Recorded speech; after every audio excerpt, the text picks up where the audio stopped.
this the first panel we've ever done that actually had a decapitated head on it? I can't imagine, right? I don't know, but I can't remember what. What are you, new? People just don't show up with heads. What can I say? We actually, you know, Dan and I and Mark, we always go to meetings with something from our shop. You know, we've been doing this for pretty much 25 years, and we have a lot of crazy business in the shop. And even Andre, when you go to meetings, you bring shots and videos. Andre's our visual effects supervisor, so his stuff's usually contained in an iPad. Dan and Mark and I, we still have to bring severed body parts. But it gets a lot of attention. Okay, why don't we move to the next still? Okay, here we are with the world-famous Lorna puppet. Lorena, sorry. Not that famous, I guess. And we have Margaret and Sarah, they're doing some touch-ups in the lower shot. How many people know about what we're about to show you? Okay, well, for the rest of you, good morning again. This is the sequence. If we can just go to the next slide, Jeff, and we'll explain in a second. It's got lots of water cooler.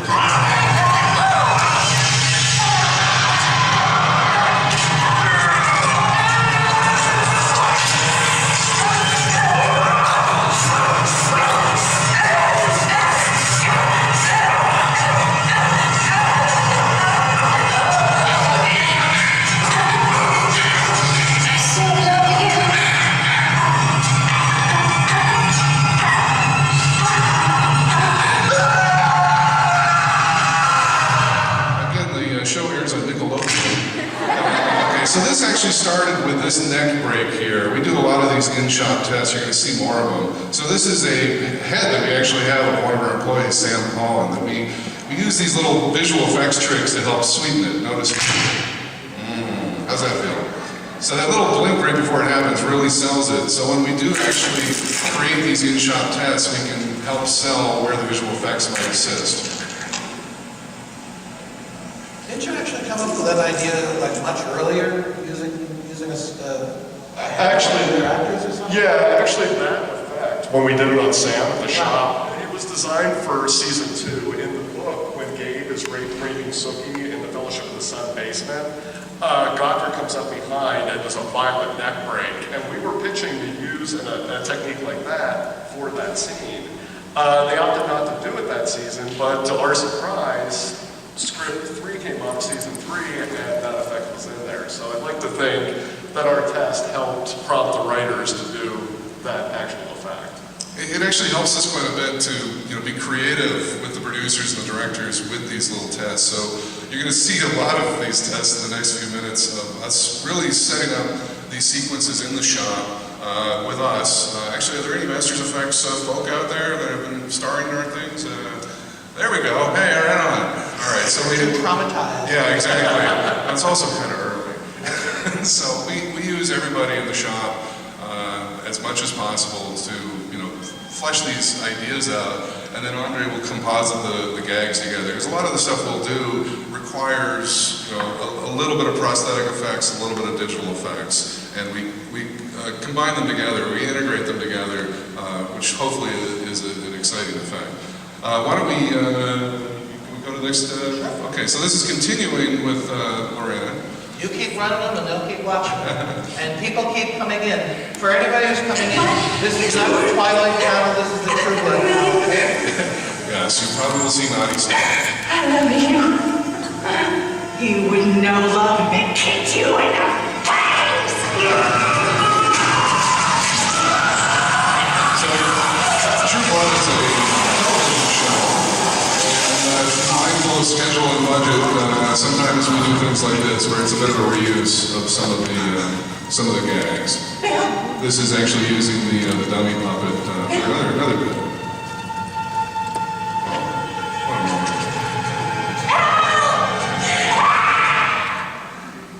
Okay, and that stick has a stopper in it too, so we obviously don't hurt anybody. And a rubber tip. And a rubber tip.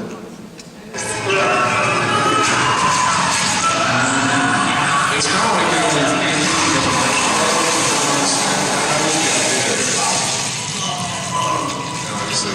marshmallow too much. The other thing to notice too, a lot of the tests that we'll do will try to get our head around how they'll be shot from a composition or where will the camera be, and then we can hide stuff behind, or in the case of visual effects getting involved, we can really map out what the post work will involve, what will need to be removed, what kind of passes or elements should be shot. So in a way, we're designing the effect per the story, the conversations with the director and the writers and the producers. We're also in a way pre-visiting and sort of setting up a roadmap from production through to post-production. Things will change, they'll evolve, new ideas will come out of what someone sees, but in a way we're able to look at all the tools that are available and the procedures and methodologies. So look at it from that standpoint too, in terms of just camera vernacular. By the way, the other thing I just wanted to mention in that sequence, for the people who have seen it, it's not only impressive for the staking part, but the makeup on Bill, who's been tortured almost to death right up until that point, is pretty impressive as well. I think that was just at the end of the season. He was looking a little tired. It's a tough show. I mean, when you do vampire stuff, you never sleep at night. You try to sleep during the day. So we're actually just finishing season 4 right now. And I'm actually kind of surprised everybody looks so good right now. Yeah, exactly. I think probably everybody stayed up all night, and then we're going to go to bed after this. Okay, so next one. Yeah, Ben. Okay, so here's our newscaster, if you don't mind, Jeff. You guys remember the newscaster? Country remains undecided. That help you decide on America? Do not turn off the camera! You see how quickly I can kill? Polls show the measure gaining popularity in recent months, although nearly 20% of the country remains undecided. And here's the rig here, which is kind of interesting. It's foreign. So Remains undecided. as I was just elaborating, this really does help inform the shot structure. And this in particular is a gag where everybody really had to tie it together. It was a whole issue of timing, and so we actually did quite a few tests. Well, one of which is starring Mark here, who had to have a few stitches afterwards to be here this morning. Can we play that next one, Jeff? Notice how he looks now. And Jeff? 20% of the country remains undecided. And that's another good shot test. Dennis,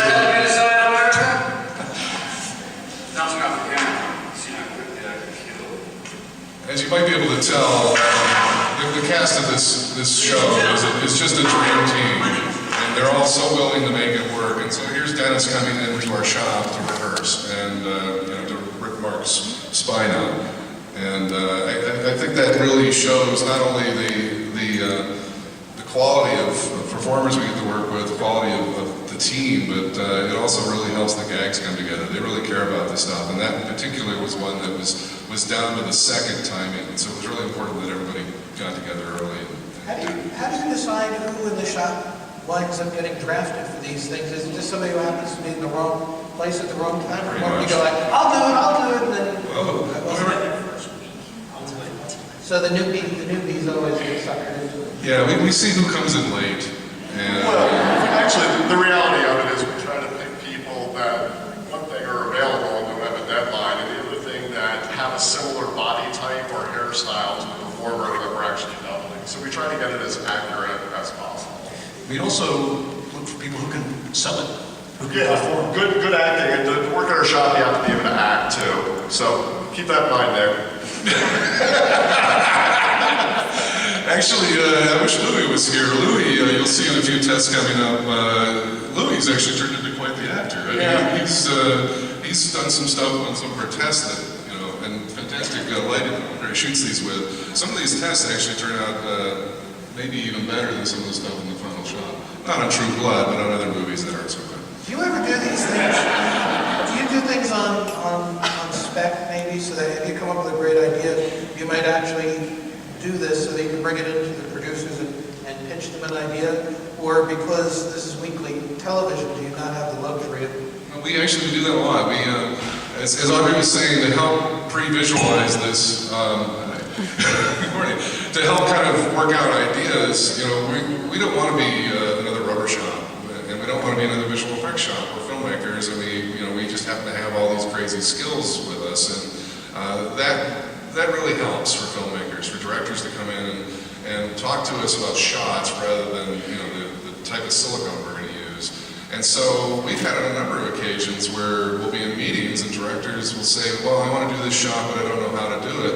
And we'll even look at the visual effects person and they won't know how to do it. And it really does require us to sit down and try out a few angles. It's kind of like sketching. You know, when you want to come up with an idea, you sketch it out. In film, because we have all these great tools these days, we can literally sketch it out in our shop. We can shoot it downstairs, we can run it upstairs, we can post the whole thing. You can put in cheesy sound effects. I'm always a fan of that one. And you know, you can actually make mini productions. And the great thing about technology is some of this high-res camera stuff, we're really spitting out some pretty high-quality